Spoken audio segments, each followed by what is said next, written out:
2024 लोकसभा चुनाव को अब आधे साल से भी कम का समय रह गया है, जिसके चलते सभी राजनीतिक दल अपनी अलग अलग रणनीति के तहत चुनावी मैदान में उतरने की तैयारी कर रहे हैं, जिस कारण देश में सियासी माहौल भी हर दिन गर्माता जा रहा है। और इसी बीच अखिलेश यादव भी अब एक्शन मोड में आ गए हैं। समाजवादी पार्टी के राष्ट्रीय अध्यक्ष अखिलेश यादव 2024 के लोकसभा चुनाव से पहले अपनी नई छवि बनाने में जुट गए हैं। जी हां, अभी तक अखिलेश यादव उपचुनाव में प्रचार करने के लिए नहीं जाते रहे और इससे उन्हें कई बार झटके भी लगे हैं और रामपुर, आजमगढ़ सहित कई उपचुनाव में हार का सामना समाजवादी पार्टी को करना पड़ा। जब चुनाव में हार मिली तो पार्टी स्तर पर भी तमाम तरह की बातें सुनने को मिल रही थी कि जब राजनीति करनी है तो चुनाव कोई भी हो, प्रचार के लिए जाना ही चाहिए। अब जब घोसी विधानसभा सीट पर उपचुनाव हो रहा है तो अखिलेश यादव ने चुनाव प्रचार की कमान संभाल ली है। समाजवादी पार्टी अब नई रणनीति के साथ भाजपा से मोर्चा लेते हुए नजर आएगी। दरअसल 2024 के लोकसभा चुनाव से पहले उत्तर प्रदेश में होने वाली घोसी सीट पर उपचुनाव काफी महत्वपूर्ण हो गया है। विपक्षी दलों के लिए जहां इस सीट पर जीत तमाम बड़े सियासी संदेश देने वाले होंगे, तो उत्तर प्रदेश में सत्तारूढ़ पार्टी भारतीय जनता पार्टी भी अपनी जीत दर्ज करने को लेकर कोई कोर कसर नहीं छोड़ रही है। उत्तर प्रदेश में हाल ही के कुछ समय में हुए उपचुनाव में भारतीय जनता पार्टी ने जीत दर्ज करने का काम किया था।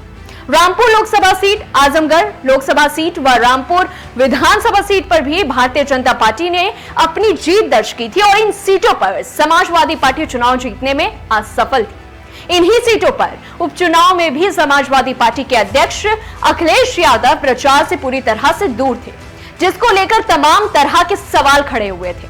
अब अखिलेश यादव जो हैं, वो पूरी तरह से 2024 के चुनाव से पहले सक्रिय हो गए हैं और उपचुनाव के प्रचार में भी जाकर अपने उम्मीदवार को जिताने में कोई कोर कसर नहीं छोड़ रहे हैं। विपक्ष की तरफ से सिर्फ समाजवादी पार्टी का उम्मीदवार चुनाव मैदान में है। कांग्रेस पार्टी ने भी इंडिया गठबंधन के अंतर्गत सपा उम्मीदवार सुधाकर सिंह को समर्थन दिया है। अखिलेश यादव के साथ उपचुनाव के प्रचार में कांग्रेस के प्रदेश अध्यक्ष अजय राय भी जुट गए हैं और इसके अलावा आपको यह भी बता दें कि समाजवादी पार्टी के वरिष्ठ नेता शिवपाल सिंह यादव भी घोसी में डेरा डालकर बैठे हुए हैं। वे अपनी पूरी टीम के साथ घोसी में सुधाकर सिंह के पक्ष में माहौल बनाने का जो है वो काम कर रहे हैं। जाति समीकरण को अपने पक्ष में करने की पूरी कोशिश में शिवपाल सिंह यादव जुटे हुए हैं, तो वहीं भारतीय जनता पार्टी भी इस चुनाव में जीत दर्ज कर 2024 के लोकसभा चुनाव के लिए बड़ा सियासी संदेश देना चाहती है कि भले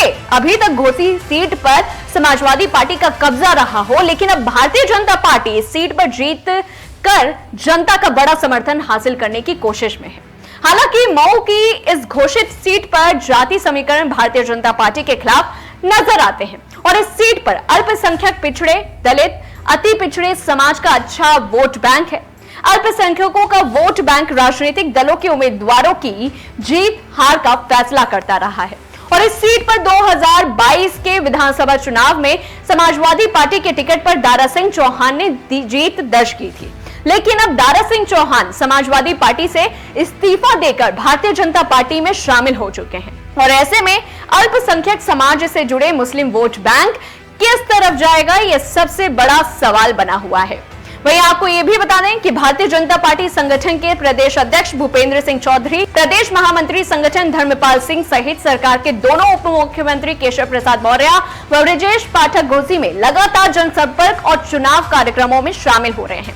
जिससे वहां का माहौल जो है वो अपने पक्ष में करने में सफलता हासिल की जा सके। और इसके अलावा योगी सरकार की अगर बात करें तो योगी सरकार के भी करीब 1 दर्जन मंत्री घोसी में डेरा डाले हुए हैं और खास बात तो यह है कि समाजवादी पार्टी के वरिष्ठ नेता प्रमुख राष्ट्रीय महासचिव रामगोपाल यादव, राष्ट्रीय महासचिव शिवपाल सिंह यादव सहित समाजवादी पार्टी के भी 1 दर्जन से अधिक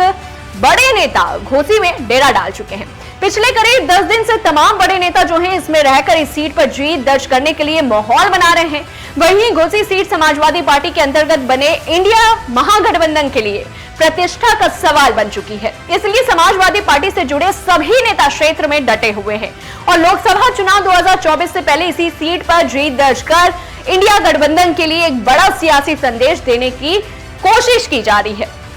समाजवादी पार्टी के प्रत्याशी को कांग्रेस, राष्ट्रीय लोकदल मार्क्सवादी कम्युनिस्ट पार्टी का भी समर्थन मिल चुका है और सभी राजनीतिक दलों के प्रमुख नेता भी घोसी में पहुंचकर चुनाव माहौल अपने पक्ष में करने के लिए माहौल बना रहे हैं। इंडिया गठबंधन के अंतर्गत आने वाले सभी दलों ने सपा प्रत्याशी सुधाकर सिंह की जीत का आह्वान किया है। समाजवादी पार्टी के प्रवक्ता फखरुल हसन चांद कहते हैं कि समाजवादी पार्टी ने घोसी सीट जीतने के लिए अपनी रणनीति में बदलाव किया है और चुनाव जीतने के लिए नई रणनीति और रूपरेखा तैयार की है। पार्टी के राष्ट्रीय अध्यक्ष अखिलेश यादव भी चुनाव प्रचार की कमान संभाल रहे हैं और इस बार खुद ही अखिलेश यादव जो है अब चुनाव को लेकर के तैयारी में जुट गए हैं और उपचुनाव के लिए प्रचार कर रहे हैं। वहीं समाजवादी पार्टी घोसी सीट जीतकर बड़ा सियासी संदेश देने का काम करेगी। बता दें कि पिछड़ों का उपयोग करने और उनके हित में कोई काम नहीं करने वाली भाजपा को घोसी की जनता सबक सिखाएगी। जातीय जनगणना ना कराने वाली भाजपा को इस बार जनता मुंहतोड़ जवाब देगी और समाजवादी पार्टी घोसी उपचुनाव जीतने का काम करेगी, जिसके बाद अब ये देखना होगा कि आने वाले समय में अखिलेश यादव की ये नई रणनीति समाजवादी पार्टी को फायदा दिलाने में कामयाब हो पाएगी या फिर फेल होती हुई नजर आएगी। आपकी इस पर क्या राय है हमें कमेंट बॉक्स में जरूर बताएं और ऐसी ही तमाम बड़ी खबरों से जुड़े रहने के लिए हमारे सभी सोशल मीडिया प्लेटफॉर्म्स को फॉलो और सब्सक्राइब करना ना भूलें।